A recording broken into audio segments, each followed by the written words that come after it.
प्यारे दोस्तों नमस्कार। मैं मोंटी जग्यासी मेरे इस यूट्यूब चैनल में आप सब लोगों का बहुत बहुत स्वागत करता हूं। फ्रेंड्स, आज मैं लाया हूं आपके लिए एक ऐसी शॉर्ट मोटिवेशनल स्टोरी उन लोगों के लिए जो कि अपनी लाइफ में बार बार असफल हो रहे हैं, लेकिन मेरी इस स्टोरी सुनने के बाद वह असफल नहीं होंगे, क्योंकि आपके अंदर एक नई ऊर्जा आ जाएगी, पॉजिटिव एनर्जी आ जाएगी और आप असफलताओं से घबराएंगे नहीं और अपनी ज़िंदगी में सफलता का स्वाद ज़रूर चख पाएंगे। तो फ्रेंड्स, पूरा देखिए हमारे इस वीडियो को और अपने फ्रेंड्स के साथ भी शेयर करना ना भूलें। तो चलिए फ्रेंड्स, आज की स्टोरी को चालू करते हैं, जिसका नाम है आखिरी प्रयास।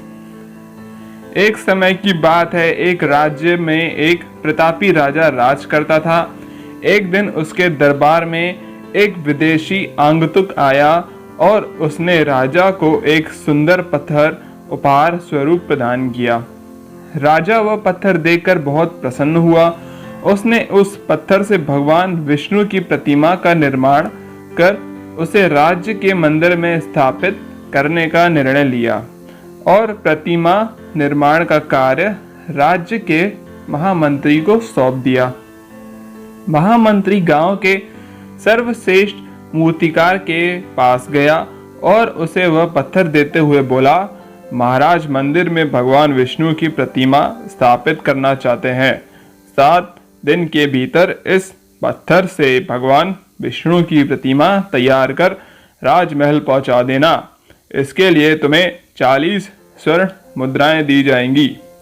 अब 40 स्वर्ण मुद्राओं की बात सुनकर मूर्तिकार खुश हो गया और महामंत्री के जाने के उपरांत प्रतिमा का निर्माण कार्य प्रारंभ करने के उद्देश्य से अपने औजार निकाल लिए।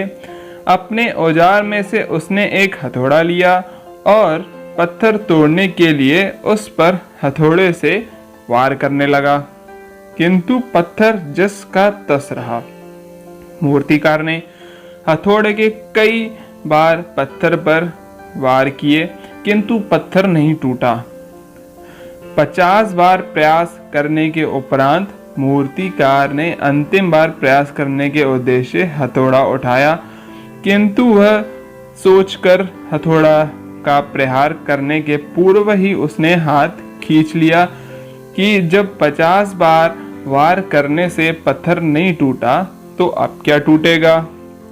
वह निराश हो गया था कि मैंने इस पर 50 बार प्रहार कर चुका था, लेकिन पत्थर जिसका तस था टूटा ही नहीं था। इसलिए वो निराश होकर बैठ गया और उसने काम छोड़ दिया। वह पत्थर लेकर वापस महामंत्री के पास गया और उसे वह पत्थर वापस देते हुए बोला कि इस पत्थर से विष्णु की मूर्ति नहीं बन सकती, क्योंकि ये पत्थर को तोड़ना नामुमकिन है। ऐसा बोलकर उसने पत्थर को वापस कर दिया। अब महामंत्री को राजा का उद्देश्य था कि किसी भी हालत में ये मूर्ति बननी चाहिए, तो महामंत्री भी अब वापस उसे कर नहीं सकता था। तो महामंत्री ने उस पत्थर को एक छोटे से मूर्तिकार के पास ले गया।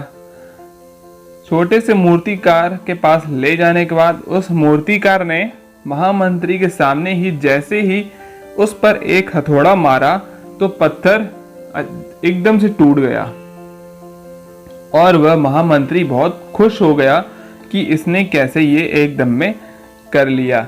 महामंत्री ने मन ही मन में बोला कि काश उस पहले वाले मूर्तिकार ने एक बार और हथौड़ा चलाकर देखा होता तो उसे 40 स्वर्ण मुद्राओं का हकदार जरूर मिलता।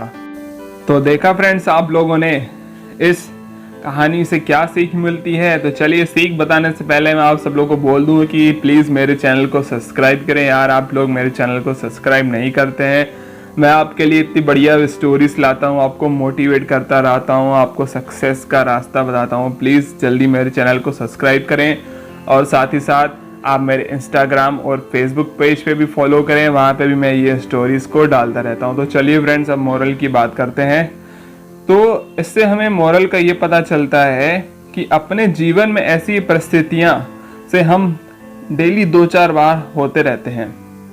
कई बार किसी कार्य को करने के पूर्ण या किसी समस्या का सामना आने पर उसका निराकार करने के पूर्व ही हमारा आत्मविश्वास डगमगा जाता है और हम प्रयास किए बिना ही हार मान लेते हैं। कई बार हम एक दो प्रयास में असफलता मिलने पर आगे प्रयास करना छोड़ देते हैं, जबकि हो सकता है कि कुछ प्रयास और करने पर कार्य पूर्ण हो जाता या समस्या का समाधान हो जाता।